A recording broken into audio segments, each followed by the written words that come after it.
Hello, boys and girls. We are going to be reading chapter 23, which is called Lost Advice. This is a bit of a shorter chapter, but the chapter after this, chapter 24, is pretty long. So I'll get that one up for you after this as well. Okay?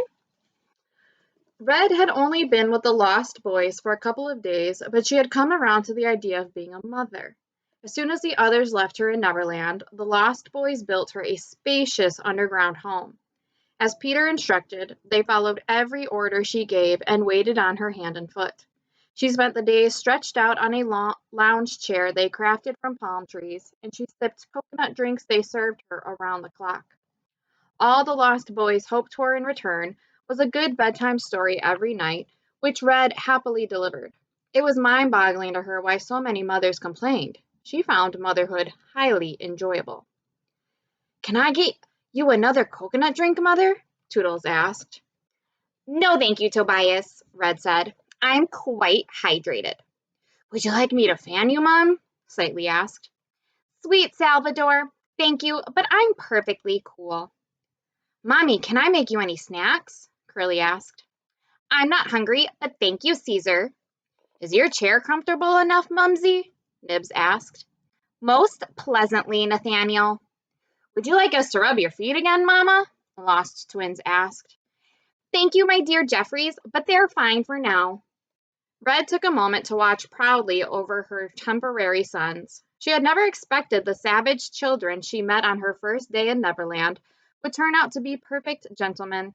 All they needed were new names and someone to serve. "Boys, you've been wonderful to Mother today," Red said.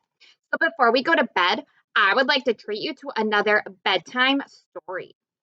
The Lost Boys cheered and eagerly sat on the floor around her. Each of them looked up at her with huge smiles, most of which were missing baby teeth. Red had their undivided attention deficit disorders. "Which story are you going to tell us tonight, Mother?" Toodles asked. "One that is very close to my heart," Red said. "It's called Beautiful and Brilliant Little Blue Riding Hood." Just hearing the title made the Lost Boys excitedly clap. "Is it a good story, Mom?" Slightly asked. "It's the best story you'll ever hear," Red said. "Does Little Blue die in the end like Cinderella, Snow White, Sleeping Beauty, and Rapunzel?" Curly asked. "I just want to know before I get attached." "Those were such sad stories," Nib said, and shook his head. "I can't believe poor Cinderella slipped while running down the stairs at midnight, or that Snow White choked on the poisoned apple, or when Sleeping Beauty awoke, she discovered the spindle had given her a staph infection." Poor princesses," the Lost Twins sniffled. "Well, these stories are supposed to teach us valuable lessons," Red said. "Never run downstairs, always chew your food, and see a doctor if your skin is punctured by rusty metal." "Is there a lesson in the story of Beautiful and Brilliant Little Blue Riding Hood?" Slightly asked. "You'll have to wait and find out," she teased. The Lost Boys were on pins and needles. Red cleared her throat and began the story. "Once upon a time, there was a beautiful and brilliant little girl named Blue Riding Hood," Red said. "One day she was traveling through the woods to bring her granny a basket of goodies. The poor woman had a terrible cold, so the compassionate Little Blue wanted to pay her a visit and lift her spirits. But along the way, she was stopped by a humongous and ferocious wolf." The Lost Boys gasped and held one another tightly. The Lost Twins even covered their eyes. "Luckily, Little Blue was so beautiful, the wolf couldn't find it in his heart to eat her," Red said. "But the wolf tried tricking Little Blue into telling him where her grandmother lived so he could find the old woman and gobble her up. Thankfully, Little Blue was as brilliant as she was beautiful, and she gave the wolf directions to another cottage in the woods. The wolf left Little Blue and headed to this cottage, only to find out she had misled him to the home of hunters." The Lost Boys howled with laughter at the wolf's misfortune.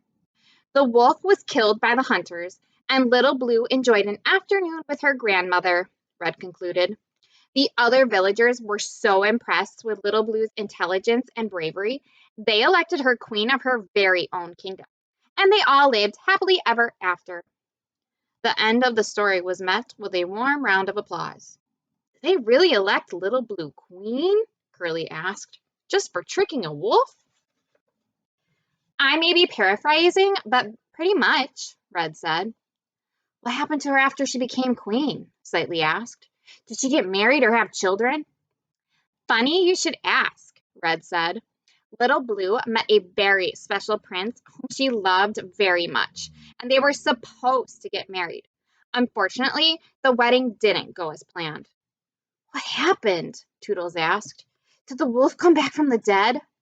Worse, Red said. A horrible and hideous goat stole the prince away from Little Blue. Oh no, Nibs exclaimed. Why didn't Little Blue stop the goat? There wasn't anything she could do, Red said. The prince was afraid that if he didn't leave with the goat, the creature would just hurt Little Blue. He sacrificed himself for her. Slightly sighed and batted his eyes. How romantic. I suppose he wasn't her true love then, Toodles said. Better to find out it's not meant to be before the wedding, rather than later after years of marriage. Quite right, Nibs said. The goat did Little Blue a favor, Curly said. Very true, the Lost Twins said. All the Lost Boys nodded their heads in agreement. Red was very confused because she couldn't disagree more. Perhaps she had forgotten to tell something. Of course the prince was Little Blue's true love, Red said. After years of searching for love in the wrong places, she felt like she had finally found her missing piece. She was looking forward to spending the rest of her life with him. Not a day goes by that she doesn't spend hours thinking about how much she misses him and wishes something could have been done to stop the goat. Little Blue cries whenever she thinks about the prince. Red burst into tears and blew her nose into Toodles' sleeve. The Lost Boys eyed her suspiciously and then shared a smile. It was pretty obvious why the story meant so much to her. Let me ask you this, Toodles said. If Little Blue had been kidnapped instead of the prince, what would he have done? Would he have sat around crying while he told her story? Red never thought about it. I don't know, she said. The prince probably would have fought the goat to the death. He would have rather died fighting for her than live another day without her. So why didn't Little Blue fight the goat? Slightly asked. Did the prince love her more than she loved him? Red shook her head. No, they loved each other the same, she said. If you had been at the wedding, you would understand. Little Blue begged the guests to help her, but no one would. That's a very interesting thing you just said, Curly said. No one would help her. Do you understand the significance of this? Curly's right, Nib said. Seems to me Little Blue is just so used to people doing things for her, she expects other people to solve all her problems. Like you said, the kingdom was just handed to her. She didn't even have to campaign or anything. If Little Blue truly loves the prince, she would go after the goat herself, Toodles said. She wouldn't wait for anyone's help or permission or approval. She would fight the goat to the death, too, because she would rather die than live without him. Red wanted to tell the Lost Boys they were wrong, but she couldn't think of a single reason why. The Lost Boys were absolutely right. Only Red knew what it was like to live with Red's heartbreak. She couldn't expect others to help her. Red was the only one who could relieve her pain, and she wasn't going to live with it anymore. The young queen got to her feet and looked over her temporary sons with very determined eyes. Boys, get your things, Red ordered. We're going goat hunting. The Lost Boys quickly gathered their various homemade weapons. Red retrieved the Peter Pan book she was supposed to be watching and opened it. A bright beam of light emitted from it, illuminating the entire underground home. Red peeked her head through the beam and looked into Oz. She saw Jack and Goldilocks asleep on the floor of the Wicked Witch of the West's castle. Bluebow was curled up beside them, and the copy of The Wonderful Wizard of Oz was lying next to him. Quickly and quietly, boys, Red instructed the Lost Boys. We're going to go into Oz, then into the fairy tale world, and then we're going to rescue your temporary father.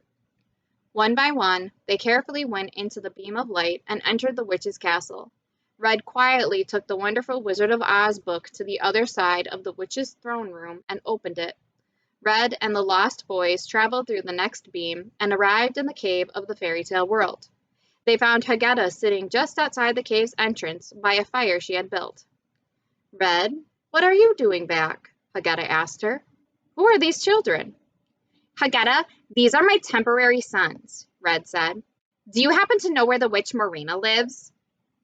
I believe she has a home in the Dwarf Forests close to the Corner Kingdom border, although I've never been there myself, Hagetta said.